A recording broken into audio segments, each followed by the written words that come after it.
What made you decide that you wanted to play Gabby today, or did you just completely leave it up to her? Yeah, I didn't. There was really no decision for me to make.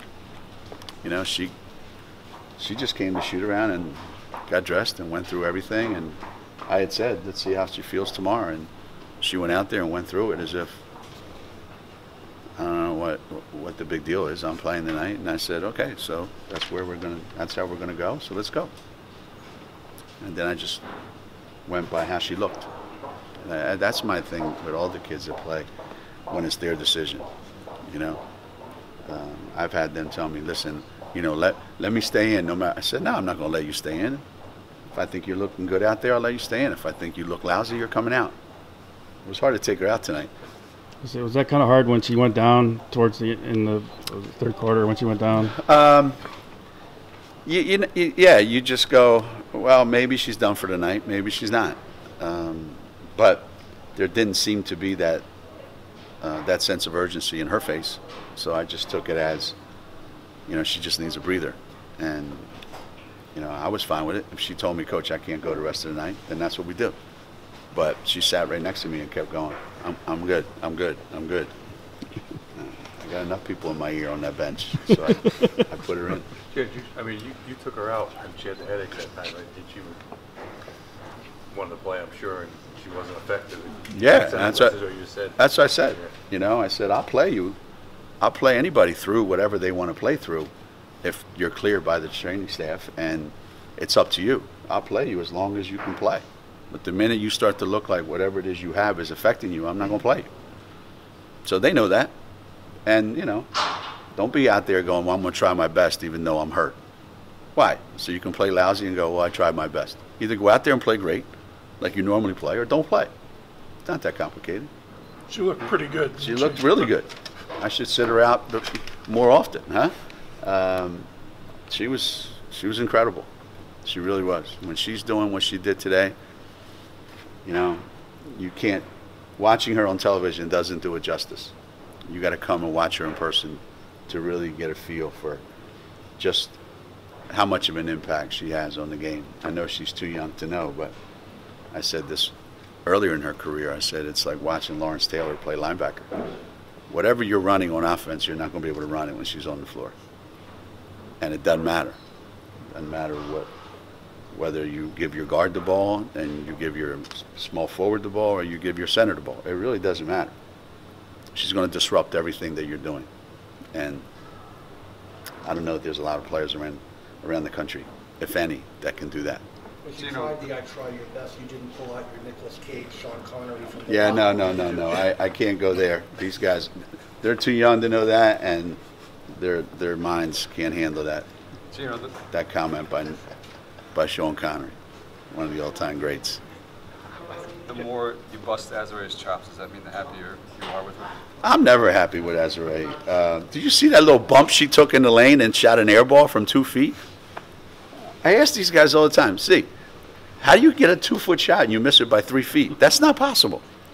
And, you know, she knows, like, she's got so much skill around the basket, and sometimes she just gets in a hurry and whatever, but the things that she did today, it changes the game, you know, and she just has a knack for being in the right place at the right time. And now that's starting to happen on the defensive end as well. Before it only happened on the offensive end. And now, you know, a couple blocks that she had, she's being more active.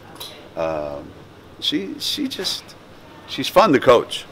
I got to tell you that. She's even more fun to be around.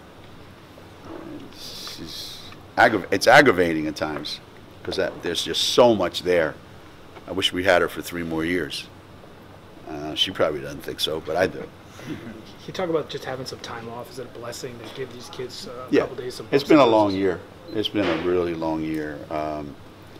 The travel, the Knicks, you know, that we've taken.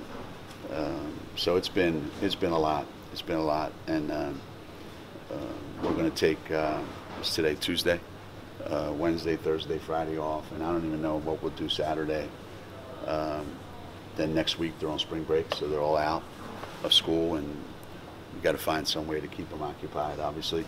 So it's going to be pretty much like it is during finals, you know, when you can't play. and we've got a plan. The other thing is we don't know if we're playing Friday or Saturday of the following week. So once we find out, then we'll be able to adjust our schedule and work backwards. In addition to Gabby, do you think Lou will really benefit from the time off with all the bumps and stuff? I mean, she does a lot of things when her shot's not falling, but the last 2 days she hasn't shot the ball well. Yeah, it wasn't. Yeah, she didn't have a great couple of days, and the one thing that about Lou is she hasn't been able to practice a lot. So every time we get a chance to rest her because of her ankle, she doesn't practice. And the more she doesn't practice, the more she tells me, Coach, I'm not strong enough, I'm not in good enough shape. So everything's got a double-edged feel to it, So we got to figure out how do we keep her sharp. And that's one of the reasons why I hardly ever take her out. I want her to play and build up. But we'll figure it out. And, it's going to be pretty good. 2 games. If you win, you got a week off. 2 games. If you win, you got a week off. 2 games. If you lose, you got 6 months off. So, the schedule's set up pretty good. From a defensive standpoint, Gabby did a lot early, like made her mark on the game quickly. They made a lot of shots in the first half. Yeah. Was it one of those things where they just made shots, credit them, Yeah. or were there things that? You know what's funny though, Rich? They're averaging like 80 or something, or close to that, a game or something. I don't even know. It's close. So you look up at halftime and you go, they had 24. You go, man, your defense kind of broke down a bunch. They made some shots. When you played some of the games that we played, where teams really have a hard time scoring, and somebody, makes some shots, they're good. They're starting to figure out, obviously, how we guard them and things that we do and what they can take advantage of. And then we had to make an adjustment. So we adjusted in how we guarded them. And in second and third quarter, we didn't give up hardly anything. And then, that kid's a really good player. Yeah. She's really, really good. She's big, she's strong, she's competitive. Did you see where she stood during the award ceremony? No. She was in the tunnel, as close to the locker room as you can, with this snarl on her face, like, I'm not watching this anymore. I watched this for the last 3 years. I'm not watching it. I mean, that kid is one tough kid, man. I love her. One more. Can't beat those Latvians, man. You ever been 30 to? straight. No. You ever been to Riga? No. Oh, it's where the Russians go on vacation. That's all you need to know. 30 straight NCAA tournament bids. Huh? 30 straight NCAA tournament bids. That's a lot, huh? I guess. Damn, that's a lot. Hey, I still remember the days when we were just trying to get one. And, geez, I reminded Dee Kantner of that.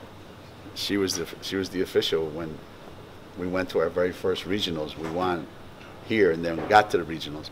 It's been amazing, to be honest with you. I mean, you don't think about, like, let's do that.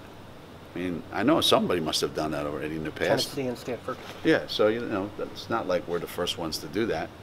I mean, there have been other people that have been bad for women's basketball before us. So, we're going into the tournament.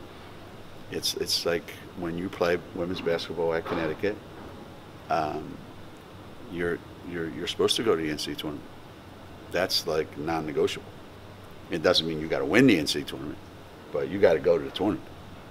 And so far we're holding up our end of the bargain. You know,